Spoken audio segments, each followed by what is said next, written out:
다들 안녕하세요. 프로토 91회차 토신 정보방 환급 인증합니다. 당첨금은 세후 금액인 거 알고 계시죠? 다들 아시겠지만 한 경기 취소되어 당첨금이 반토막 났지만 그래도 당첨 모두 축하드리며 오늘 경기도 분석 시작해보겠습니다. 금일 첫 번째 경기 아스타나 대 비토리아 SC 분석 시작해 보겠습니다. 아스타나는 이번 대회에서 1승 2패를 기록 중이며 홈에서 바치에 승리하긴 했지만 원정 두 경기에서는 득점을 하지 못하며 패했기 때문에 플레이오프로 갈 수 있는 24위 안에 들지 못했고 이 경기에서 승점 추가가 간절하고 단 상대가 3전 전승을 기록 중인 비토리아기에 홈에서도 무리한 공격 축구는 어렵다. 오세이가 중원에서 어느 정도는 수비에 치중할 수도 있다. 비토리아는 3경기에서 모두 멀티 득점에 성공하며 첼시, 야기엘로 나든과 함께 선두권을 형성 중이며 중앙 미드필더인 티아고 실바가 두 골을 터트린 걸 비롯해 마누와 리바스 등이 기회를 골로 잘 연결했기 때문에 선두권으로 올라섰고 이 경기에서 승리하며 16강 직행의 길을 열려 할 것이다. 접전을 본다. 3전 전승을 기록 중인 비토리아의 대회 경기력이 좋은 건 사실이다. 티아고 실바와 주앙 멘데스 등 경기를 주도할 중앙 조합도 있고 그러나 자국에서 열리는 경기기에 홈팬들의 응원을 등에 업을 수 있고 늘 수비 진영에 6명의 수비수를 배치할 아스타나 상대로 승점 1점에 만족해야 할 것이다. 금일 두 번째 경기 몰데 대 아포엘 분석 시작해 보겠습니다. 몰데는 직전 야기엘로나 원정에서 패하며 중하위권으로 추락했으며 내심 8강 이상을 기대한 이번 컨퍼런스 리그인데 3라운드까지 성적은 좋지 않기 때문에 강점이 있는 홈경기에서 반등을 노린다. 로비크와 스테네비크 등 돌파에 강점이 있는 윙백들이 적극적인 돌파를 통해 최전방으로 크로스를 올릴 것이고 브레이비크가 중원에서 최전방을 지원할 것이다. 아포엘은 가장 유력한 우승 후보로 평가되는 세리에의 강호 피오렌티나를 제압했으며 대회 시작 이후 두 경기에서 승점 1점과 한 골에 그치며 부진했는데 반등의 신호탄을 쏘아 올렸고 그러나 다음 일정에서 난적 몰데를 만나게 됐고 원정이기에 중위권 순위 유지를 위해 라인을 내리고 웅크린 운영을 할 수 있다. 접전을 본다. 홈의 이점을 살릴 몰데가 팀의 주포인 브린 힐드센을 앞세워 상대 수비를 공략하려 할 것이다. 그러나 테헤라와 아방나 등이 중원을 두텁게 하며 두 줄 수비로 나설 아포엘이 무너지지 않을 것이며 공중볼 장악에 강점이 있는 라이피스와 페트로비치의 수비 헌신도 있을 아포엘이 원정에서 승점 1점을 챙길 것이다. 금일 세 번째 경기 하이덴하임 대 첼시 분석 시작해 보겠습니다. 하이덴하임은 분데스리가에서 중하위권에 머물며 부진하며 재개된 리그 첫 경기에서는 선제골을 뽑아내고도 레버쿠젠에 패했고 그래도 컨퍼런스 리그에서는 전승에 성공하며 선두권에 위치해 있으며 유블리아나와 파포스 등 난적을 모두 잡았다. 단 이번 홈 경기에서는 우승 후보 1순위인 첼시를 상대해야 한다.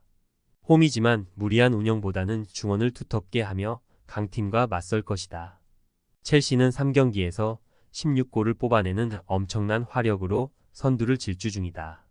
직전 노아전에서는 잭슨과 네투, 마두에케 등의 휴식을 주면서도 8골을 터뜨렸고 꾸준하게 투자한 효과를 확실하게 보고 있는데 스쿼드의 힘이 대단하며 지난 주말 레스터 원정에서도 승리하며 휴식기 이후 첫 경기를 기분 좋게 시작했는데 그 경기에 휴식하거나 짧게 뛴 무드리크와 제이든 산초, 은쿤쿠 등이 팀의 공격을 이끌 것이다.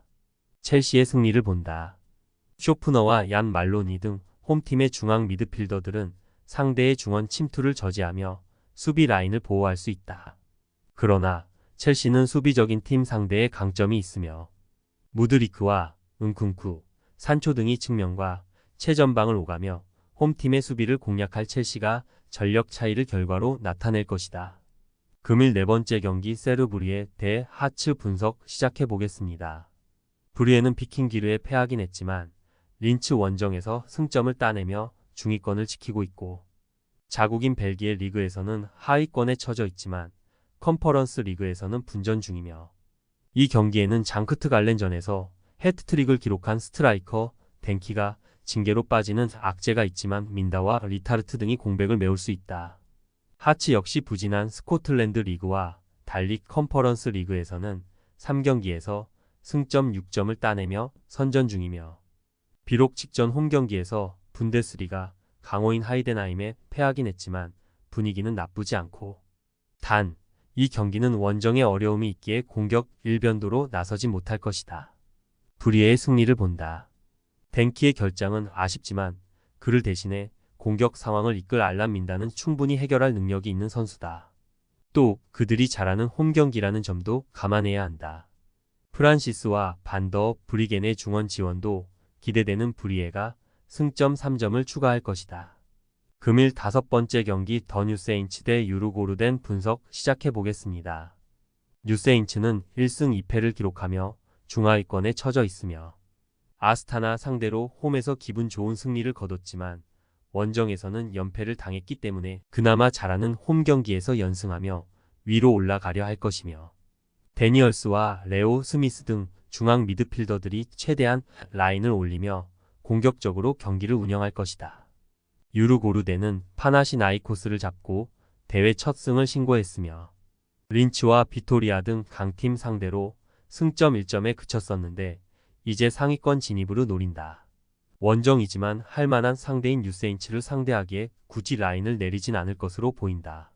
팀 중원을 이끄는 사보비치를 비롯해 스텐손과 굴릭 등이 공격적으로 라인을 올릴 것이다. 유르고르덴의 승리를 본다.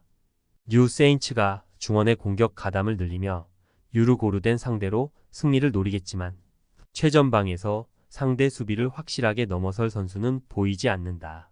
구스타브와 응구엔이 상대 측면을 무너뜨리며 공격을 이끌 유르고르덴이 승리할 것이다. 금일 6번째 경기 장크트 갈렌 대 토폴라 분석 시작해 보겠습니다.